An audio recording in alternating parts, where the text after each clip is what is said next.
Deep in the heart of Hong Kong's urban maze, a disturbing tale of familial horror unfolds. This dark-screen true crime story follows a son's descent into madness as he meticulously plans his parents' demise. Welcome to True Crimes Unfold. Please note that the descriptions of events and scenarios in this video may be disturbing for some viewers. Discretion is advised. Details of the videos are taken from actual case files. Before we begin, let us know in the comments where you're listening from and the next true crime destination we should explore, and we'll make sure to add them to our list. Also, don't forget to subscribe to get new stories as soon as they're released daily. Now settle in, get ready, and let's begin. Let me tell you about a case that still haunts the detectives of Hong Kong. A case that makes parents hold their children closer and sons question their own nature. This isn't just another murder story. This is about how love can nurture a monster. Picture Hong Kong 2013. A city of glass and steel reaching toward heaven, while darker things brew in its shadows.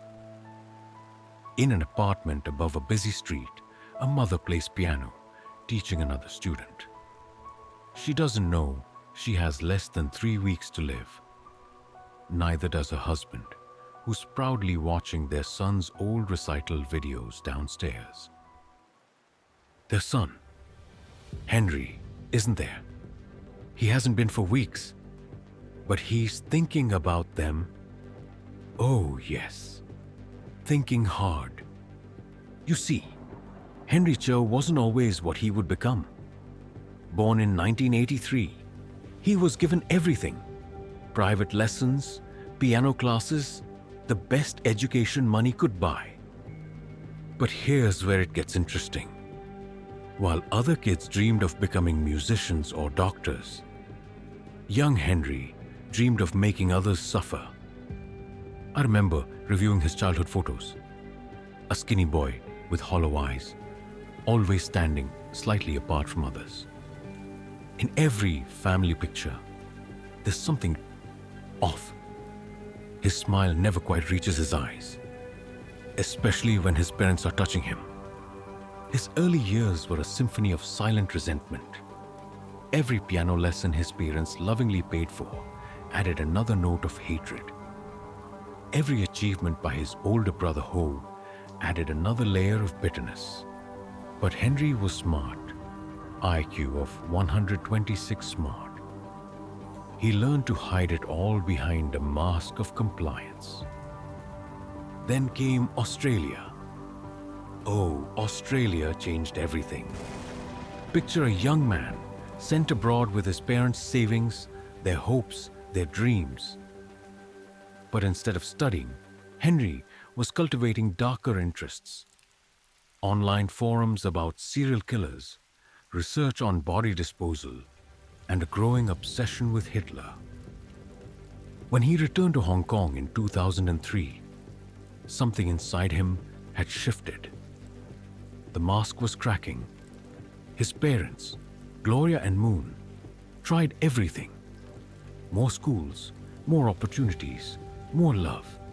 But you can't nurture away darkness once it takes root.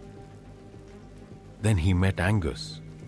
Poor simple Angus, IQ of 84, a history of failed relationships, and a desperate need to be loved. Henry must have seen him as a gift from whatever dark god he worshipped, the perfect puppet for what was to come. But I'm getting ahead of myself. You need to understand what happened in February 2013 first. Henry had asked his parents to sell their property and split the money 3 ways. When they refused, something finally snapped. The mask fell away completely. That's when he started buying things. Curious things. A new microwave, 7 knives, 2 refrigerators, and enough cement to bury secrets forever. By March 1st, Gloria and Moon were still alive, still hoping their son would find his way. They had no idea that in his new apartment, Henry was writing detailed notes about body disposal, researching ways to cook human flesh, and manipulating Angus into helping him commit the unthinkable. But what happened next? Well, that's where this story becomes the kind that keeps even hardened detectives awake at night. Let me tell you about the kind of darkness that spreads like a disease, about how two broken minds found each other in Hong Kong's urban wilderness, and how that meeting would lead to something unspeakable. 2007, a part-time job at a local shop.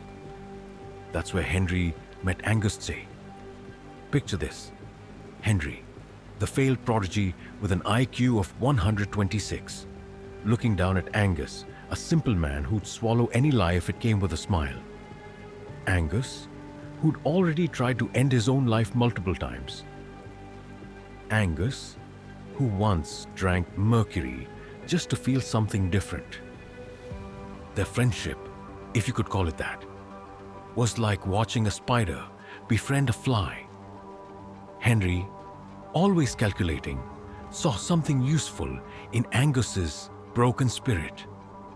You see, Angus had a history that made Henry's eyes light up with possibilities. Angus's first girlfriend? Dead. His wife? Married him for citizenship, then vanished. Another love in New Zealand left him penniless and stranded. Each betrayal, each heartbreak, was like a chisel Henry could use to carve Angus into the perfect accomplice. But while Angus was drowning in his sorrows, Henry was drowning in debt. Fine dining, expensive clothes, all funded by his parents' generosity. The same parents he was beginning to see not as family, but as obstacles. By late 2012, Henry's online presence had become disturbing. His profile picture, Hitler, his messages to gaming friends, increasingly violent. He'd tell them, "I'm a psychopath." They thought he was joking. No one's laughing now. Let me show you how deep the rabbit hole went. In his private messages to Angus, "The world is ending soon. We need to prepare. My parents are the source of all my failures. Help me, and I'll help you get revenge on everyone who hurt you." But here's what makes my skin crawl. While manipulating Angus, Henry maintained a perfect mask at home. He'd eat dinner with his parents, accept their money, smile at their concerns, all while researching things that would make your blood freeze. February 2013. The breaking point. Picture this scene. Henry, standing in his parents' living room, demanding they sell everything and give him his share. Gloria and Moon, 63 and 65 years old, finally seeing the monster they'd unknowingly nurtured. They refuse. They ask him to leave. He does leave, but not before making a promise to himself. In the weeks that followed, Henry's preparations began. But he wasn't just planning murder. He was composing what he called his masterpiece. Each purchase carefully considered, 7 specific knives, a new microwave, 2 refrigerators, industrial cleaning supplies, cement and sand. And Angus, he watched it all, helped carry the supplies, never questioning why anyone would need these particular items. Or maybe he did question, but Henry's hold was too strong. After all, Henry had promised to kill Angus's mother if he didn't help. But the most chilling part? During these preparations, Henry was texting his brother Ho, assuring him everything was fine with their parents. He was updating his social media with normal posts. He was, in every way, living two lives. And in his new apartment, in a notebook hidden under Angus's mattress, Henry was writing detailed instructions. Not just about murder, but about what would come after. About how to process his parents. The last normal day for Gloria and Moon was approaching. The last time they would wake up, make breakfast, teach their music lessons. The last time they would worry about their troubled son. There's something particularly chilling about premeditation. About the kind of mind that can plan a parent's murder with the same precision others use to plan a birthday party. What I'm about to tell you, it changes how you look at family photos forever. March 1st, 2013. A date that would become infamous in Hong Kong's history. The city's neon lights flickered as usual, but in a small apartment, Henry Chow was making his final preparations. Let me show you his shopping list. Found later by police: plastic sheets, industrial cleaning products, extra large trash bags, salt, so much salt, a meat grinder, Tupperware containers, hundreds of them. Each item had its purpose in his twisted masterpiece. But here's what keeps me awake at night. He bought these things in different stores, at different times, paying cash, always smiling at the cashiers, always polite. Meanwhile, his text messages to Angus grew more disturbing. After we free ourselves from them, we'll be reborn. The world is ending anyway. We're just speeding things up. Think of it as solving a puzzle. Each piece has its place. But the real horror was in his Google searches. How long does a body take to cool? Best temperature for meat preservation. How to remove blood from tiles. Industrial cleaners that destroy DNA. How to mask cooking smells from neighbors. In his diary, later found beneath Angus's mattress, Henry had drawn detailed diagrams. The bathroom was marked as processing room. The kitchen became storage. Every step was planned, every possibility considered.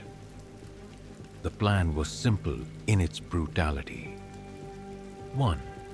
Invite parents to see his new life. 2nd, serve them drug tea. 3. Wait for sleep. 4. Begin the transformation. But Henry wanted them conscious at the end.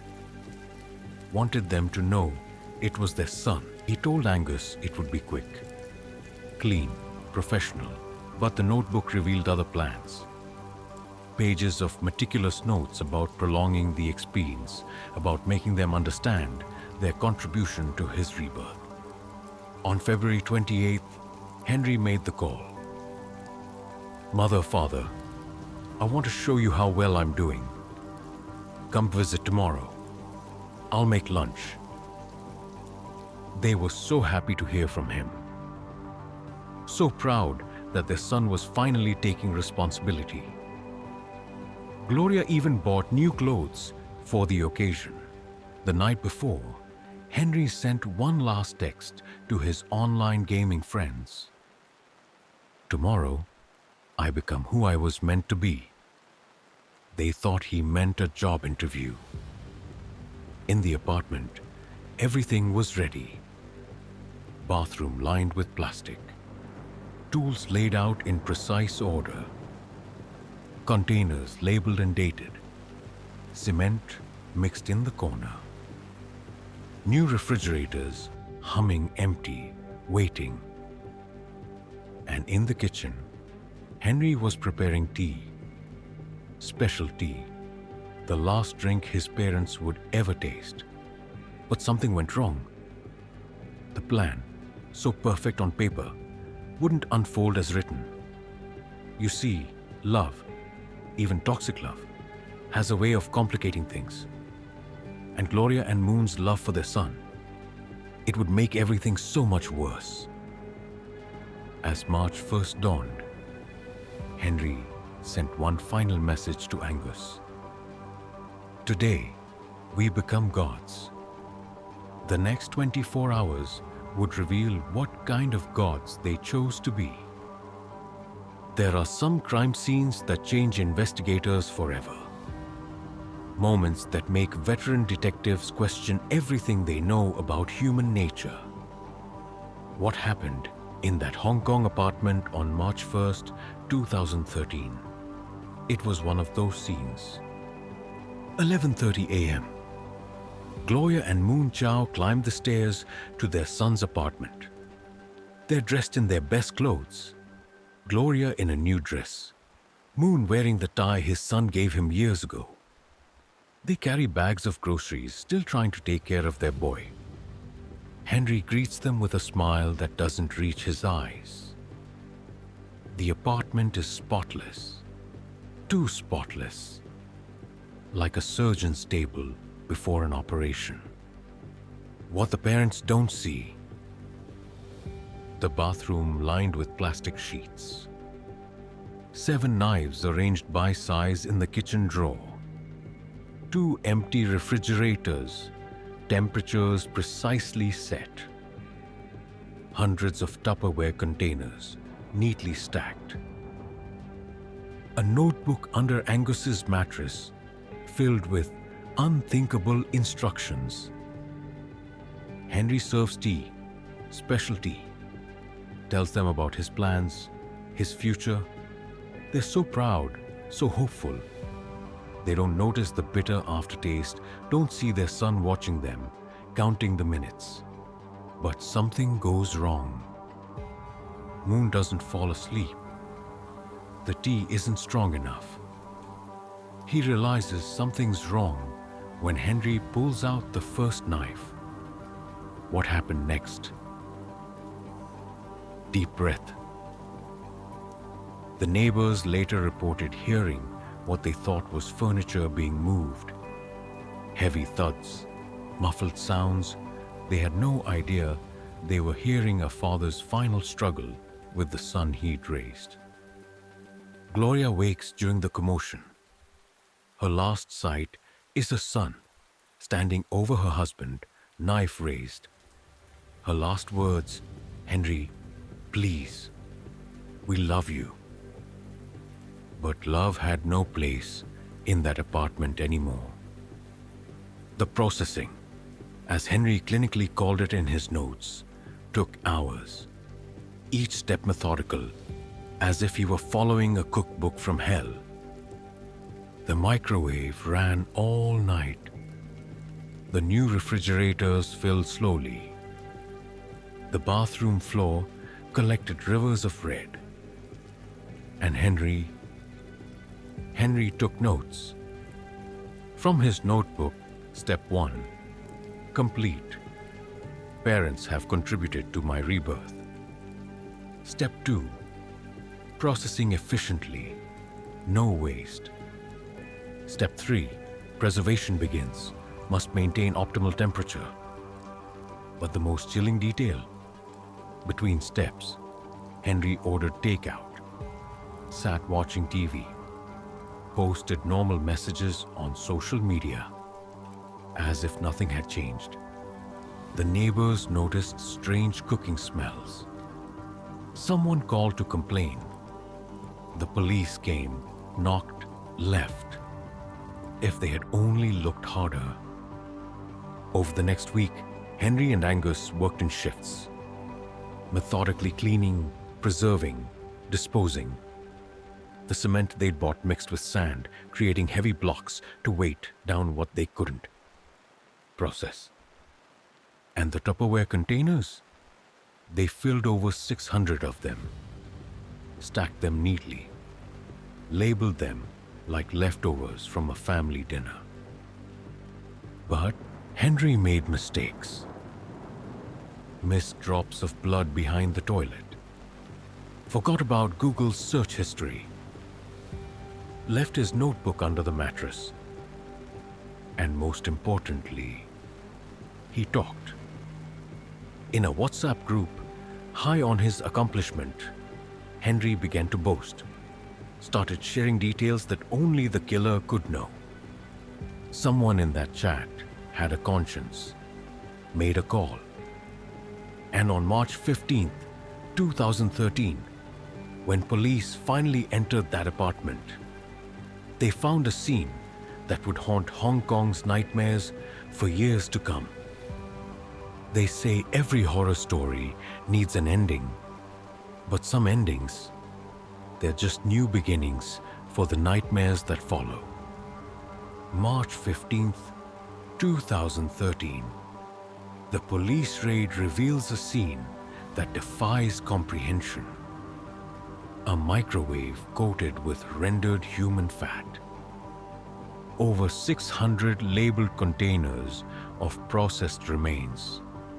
2 refrigerators holding unspeakable contents. A bathroom that would make Dahmer proud.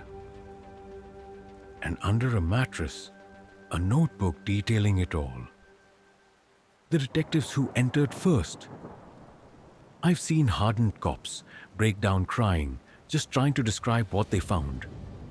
But it wasn't just what they saw. It was the clinical precision of it all. The organization, the labels, the notes. Let me read you from Henry's notebook. Found at the scene. Day 1. Liberation achieved. Parents have served their final purpose. Day 3. Processing continues. Efficiency improving. Day 7. Storage solutions optimal. Ready for phase 2. During interrogation, Henry was different.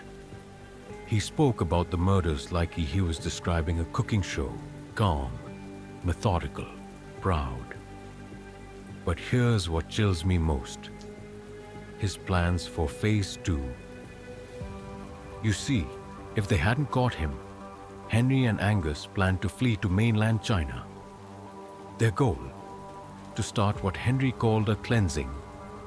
Target: women, especially sex workers. He had a list, pages long. The psychological evaluation revealed something unexpected. Henry wasn't insane, at least not legally. His IQ of 126 had served him well in planning every detail. He knew exactly what he was doing. The court proceedings began in 2014. But here's where it gets interesting. 2 jurors had to be replaced. They couldn't handle the evidence, couldn't sleep after seeing the photos. The trial was delayed until 2015. During the trial, Henry spoke of liberation and rebirth. He claimed the world was ending anyway, that he had done his parents a favor. Angus broke on the stand, told everything. How Henry had manipulated him, threatened his mother, used his mental weakness. But Henry, he sat there smiling, like he was watching a play he had written. The verdict came on March 20th, 2015. Henry Chow, life imprisonment plus 9 years and 4 months. Angus, 1 year for obstruction, time served. But here's the truly haunting part. In prison, Henry hasn't changed. He writes letters to Angus, still manipulating, still planning. The guards have found drawings in his cell, detailed plans for what he calls his grand finale. And Angus? After release, he helped another inmate end his life. Some people never learn to resist manipulation. The case became so infamous that Hong Kong made 2 TV episodes and a film about it. But they couldn't show the worst parts. Some horrors are better left untold. Gloria and Moon Chow wanted their son to be successful, to be happy. They gave him everything: love, education, support, and in return, he gave them, well, today, that apartment building still stands. New tenants live there, but the neighbors say on quiet nights they can smell cooking. And sometimes, just sometimes, they hear a piano playing. The most terrifying part of the story isn't what Henry did. It's that somewhere out there, right now, another parent is raising another Henry. Another monster is taking shape, hidden behind a mask of normalcy. And they won't know. Not until it's too late.